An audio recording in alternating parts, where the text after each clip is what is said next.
Imagine a woman stepping onto the runway, not with a radiant smile or a flirtatious glance at the cameras, but with a gaze so cold it seems to pierce through every flash of light. Each step she takes feels like an echo from a faraway place, where softness has given way to an icy kind of beauty. In 1990, at the height of the reign of perfect cover girl faces like Cindy Crawford, Naomi Campbell, and Christy Turlington, a different presence emerged. Kirsten Owen, pale, platinum hair like frost, high sculpted cheekbones, and gray-blue eyes that looked as if they had seen through the world. She was never the traditional beauty.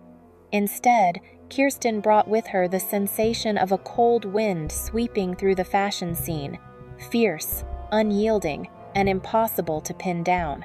Fashion houses such as Prada, Helmut Lang, and Yohji Yamamoto quickly became captivated by this aura that seemed to exist outside the need to please. But what made Kirsten's story compelling wasn't just the spotlight. Behind those eyes and that proud walk was a turbulent journey, unexplained disappearances from the runway, surprise comebacks that shook the fashion world, and choices that cemented her as a permanent enigma. Kirsten Owen never chased the spotlight, yet it always found her. And perhaps that is why, among the ranks of 90-second supermodels, she remains known as the Ice Ghost, a haunting figure drifting through both the glamour and the dark side of fashion. Kirsten Owen was born in 1969 Canada, but her childhood and formative years unfolded in England. Her family had no ties to the glitz of catwalks or the glossy covers of fashion magazines. Her father was a mechanical engineer, often coming home with the scent of engine oil clinging to his clothes, while her mother was a devoted primary school teacher, spending evenings bent over lesson plans under the warm glow of a desk lamp. Kirsten grew up in the quiet suburbs of Shropshire, where cobblestone lanes led to endless fields and winter frost would coat every window pane. Yet even in this calm setting, young Kirsten stood out, reserved, sometimes distant, always observing more than speaking. Her gray-blue eyes seemed to hold a world of their own, one that remained detached from the noise around her. While other girls her age fussed over dresses, mirrors, and school dances, Kirsten spent hours buried in art books, old magazines her mother picked up from flea markets, or sketching abstract faces in pencil. Her mother would often remark, "She never sees the world the way we do." It was part wonder, part acknowledgement, a recognition that her daughter carried a unique perspective that others might not easily understand. The Owen family was far from wealthy. Her father took overtime shifts at the workshop. Her mother tutored in the evenings to make ends meet. Material scarcity never made Kirsten feel lesser. Instead, it nurtured her independence and her resistance to being measured against society's standards. Still, her childhood wasn't without its scars. Taller than her classmates, slender to the point of appearing fragile, and with striking angular features, Kirsten was often teased as a walking skeleton or an alien. These barbs left quiet wounds, but they also forged a kind of steel within her. She learned not to retaliate with words, but to meet her tormentors with a steady, unflinching gaze, the very gaze that would later become her signature on the runway. The cultural climate of Britain at the time was shifting. Punk music was exploding. Vivienne Westwood's rebellious designs were redefining fashion, and debates about women's rights were echoing across cities. Even in her small town, Kirsten absorbed this energy through radio shows, television glimpses, and rare trips to London. She didn't rebel loudly like many in her generation. Instead, she rebelled in silence, keeping her natural hair, wearing old clothes mended by her mother, and refusing to join the ritual of dressing up just to fit in. From these seemingly uneventful years, an inner energy was quietly forming, the resilience of an outsider, the keen perception of an observer, and a character resistant to molding. No one, not even Kirsten herself, could have predicted that the very traits which once made her feel out of place would become her strongest weapons in the fashion world.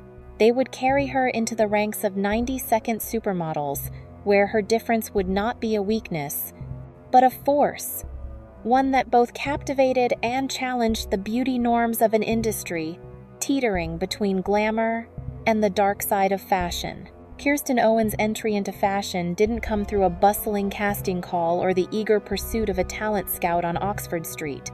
It arrived quietly, almost by accident, yet it carried the weight of changing her life forever. In 1987, at just 18, Kirsten was studying graphic design at a local art school. One afternoon, she agreed to model for a fellow student's final photography project. The shoot took place in a small room lit only by natural daylight spilling through a window. Kirsten wore a loose white shirt, her platinum hair slightly tousled. There was no elaborate makeup, no practiced model poses, yet in each frame, her gray-blue eyes stared directly into the lens, not flirtatiously, not timidly, but with a calm, almost defiant detachment. The photographs somehow found their way into the hands of a well-connected London photographer who instantly saw something missing from the current market. It wasn't the sweet, commercial beauty of cosmetic ads, but something raw, haunting, a beauty that could shake the foundations of a runway still saturated with polish. He reached out to Kirsten and invited her to London for a trial. Her family's reaction was hesitant at best. Her mother feared the traps and fickle glamour of the fashion world, while her father doubted standing in front of a camera could ever be a serious career. But Kirsten, stubborn by nature, decided to try. "Just for the summer," she told them. "If it doesn't work, I'll go back to school." When she stepped into the modest offices of a small London agency, few thought she fit the mold of the era. She was too thin, her face too angular, and her eyes too distant. But for certain avant-garde designers, these were precisely the qualities they sought. Instead of changing her, they embraced it: the pale skin, the wild hair, the refusal to smile. Her first appearance at London Fashion Week was unlike anything else on the runway. Kirsten walked as though there was no one in the room, no audience, no photographers, just a path to cross. No coquettish turns, no seeking applause. She simply moved, eyes fixed ahead, shoulders back, with the air of someone who belonged entirely to herself. The reaction was divided. Some fell in love instantly, others didn't understand at all. But for a few designers, this was the moment they had found their muse. From that show onward, the invitations began to come. Kirsten didn't become an overnight household name like some 90-second supermodels, but she had stepped into a world where, once you enter, you are never quite the same. And for her, this was only the beginning of a journey that would lead her through both the dazzling front rows and the shadowed corners of the dark side of fashion. By the early 1992nd, the fashion world was shifting. The era of perfect girl-next-door beauty was giving way to a fascination with the unusual, the unconventional, and sometimes the confrontational. Kirsten Owen stood at the forefront of this wave. Her big break came when she caught the eye of Japanese designer Yohji Yamamoto. He saw in Kirsten something rare, a beauty that refused to please, unshaped by trends, perfectly aligned with the minimalist, almost ghostly aesthetic of his brand. On the Paris runway, Kirsten appeared in a long black dress, hair left in loose disarray, walking slowly yet deliberately, her gaze cool and detached, as though the world beyond the lights didn't exist. The fashion crowd buzzed. "Who is she?" Soon after, Kirsten became a regular face for campaigns with Prada, Helmut Lang, and Calvin Klein. She didn't smile in photos, rarely mingled backstage, and that only deepened the intrigue around her. ID magazine crowned her the Ice Queen of a new generation, while Vogue described her as a cold wind from the north blowing through the fashion scene. On the runway, Kirsten's style stood apart.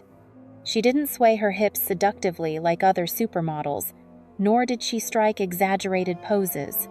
She walked straight, shoulders slightly back, her eyes fixed on a point in the distance, projecting both aloofness and allure. Designers loved it because Kirsten didn't just wear clothes, she told a story in silence. One of her most iconic moments was the Prada Fall winter campaign shot by Glenn Luchford. In the image, Kirsten sits on a wooden chair, wrapped in an oversized coat, a shaft of pale light hitting her sculpted cheekbones, her gaze cutting through a veil of mist. The photograph became an instant classic, pinned on mood boards and in design studios for years. Her versatility also kept her in demand. For Alexander McQueen, she could embody a gothic warrior with spiked hair and heavy eyeliner. The next day, for Chloe, she would transform into a refined lady draped in pastel silk. This adaptability meant she never got trapped in a single archetype, a rare skill, even among the most celebrated 90-second supermodels. Yet behind the glamour, Kirsten remained herself, quiet, distant, and known for slipping away after shows without attending the parties. In a rare interview, she explained, "I'm not chasing fame, I just want to do my work well." At her peak, Kirsten Owen might not have been as universally recognized as Naomi or Linda, but in the fashion world, she was an icon of icy beauty, of difference, and of the quiet power that could make an entire room hold its breath. Her presence was proof that in the bright spotlight of the runway, there was still space for mystery, and that the dark side of fashion could sometimes be its most captivating. Kirsten Owen never tried to become just another cog in the fashion industry's machine.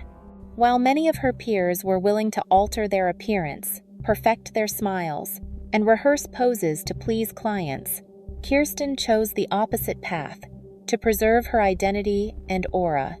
Even if it meant losing lucrative opportunities, she turned down multiple advertising contracts because she refused to be boxed into the image of the approachable girl or the sexy goddess that brands wanted. On one occasion, a major cosmetics company offered an enormous fee if she would dye her platinum hair brown and wear heavy makeup for a campaign. Kirsten's reply was blunt, "That's not me." The refusal puzzled her agents but cemented her status as a model who would not bend. Her resolve came with a cost. Some conservative brands removed her from their rosters, claiming her cold gaze and aloof demeanor were unfriendly to customers. Yet for avant-garde designers, this was precisely what made her special. They wanted a face that could tell the story of their brand, not just sell products. Kirsten also stood her ground against unreasonable demands on set. During one shoot, when the team asked her to wear a revealing outfit far beyond the agreed concept, she flatly refused, knowing it would mean the day's work would be canceled. The photographer, rather than being offended, was impressed by her boundaries, and later invited her back for another project, this time on her terms. She wasn't afraid to speak about the industry's darker truths. In one rare interview, she remarked, "This place can make you a star overnight, and it can erase you the next day. If you don't know who you are, you'll get swept away." These words reflected her work philosophy, to always keep her core intact, no matter how dazzling the flashbulbs. Because of such choices, Kirsten Owen came to be known as an anti-supermodel, a figure who resisted the commercial stereotype yet retained an undeniable magnetism. She didn't flood television screens, didn't chase brand ambassadorships, but whenever she stepped onto a runway or appeared on a magazine cover, she left an indelible mark. In the competitive realm of the 90-second supermodels, she carved out a place defined not by mass appeal, but by integrity and enigma. Kirsten's career embodied a quiet rebellion, one that rejected the scripted smiles and safe images the industry favored. In doing so, she illuminated the truth that fashion's most lasting impact often comes from those who dare to be different, even if it means standing alone on the dark side of fashion. For Kirsten, fashion was never just a job.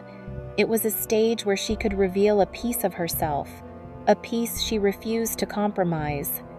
That piece became her legacy, a reminder that beauty is not about conformity, but about the courage to remain unmistakably yourself. At the height of her career, Kirsten Owen shocked the fashion world by simply vanishing. There was no press release, no farewell interview. Her name just disappeared from the show lineups. Rumors began to swirl. Some fashion magazines speculated that Kirsten was exhausted by the relentless schedule and the pressure to maintain her image. Others whispered about possible health problems or a mental breakdown, but no one knew for sure, because Kirsten maintained absolute silence. She didn't attend events, wasn't spotted on the streets, and cut contact with most of her industry colleagues. The truth, as she later admitted in one rare conversation, was more personal. After years under the glare of flashbulbs and the disorienting rhythm of back-to-back flights, Kirsten felt as though she was being eroded from the inside. "There were days I didn't recognize myself in the mirror," she said. "I saw a face painted, wearing clothes that weren't mine, living a life I didn't control." That loss of self pushed her to step away. In her years away from the runway, Kirsten retreated to the English countryside. She tended to her garden, read voraciously, and took classes in traditional crafts. While the fashion industry chased the next new face, she lived as though it had never existed. Ironically, her absence only deepened the myth. Articles began to call her the ghost of the runway, a presence that appeared and vanished as if she'd never been real. Photographers and designers who had worked with her continued to mention her name as one of the most unforgettable faces they had encountered. Then, in the late 1992nd, Kirsten made an unexpected return. There was no grand campaign announcing it, no explanation for the missing years. She simply appeared on Prada's fall/winter runway. When she stepped out, hair still voluminous, gaze still icy, presence still commanding, the room held its breath. Fashion magazines hailed it as one of the most striking comebacks of the decade. Yet, the return was short-lived. Kirsten resumed working selectively, appearing in a few shows before slipping away again. She seemed uninterested in rejoining the glamour machine she had once left behind. It was both a frustration for fans and the very reason her image remained so unique. Her pattern of disappearance and reemergence became part of her legend. In the competitive realm of the 90s Supermodels, she stood apart, not for flooding the runways, but for the way her scarcity made every appearance precious. And in an industry obsessed with constant visibility, her choice to remain elusive felt almost rebellious. Kirsten Owen's story is a reminder that in fashion, allure isn't always about being seen. Sometimes, it's about what remains untouchable. And in her case, that mystery exists in both the spotlight and the shadows, somewhere between beauty's bright stage and the dark side of fashion. Today, when the fashion world speaks of Kirsten Owen, they remember more than a model with sharp cheekbones and an icy gaze. They remember a symbol of resolve, a woman who dared to walk away from the spotlight to protect her identity. Kirsten was never the supermodel of the masses.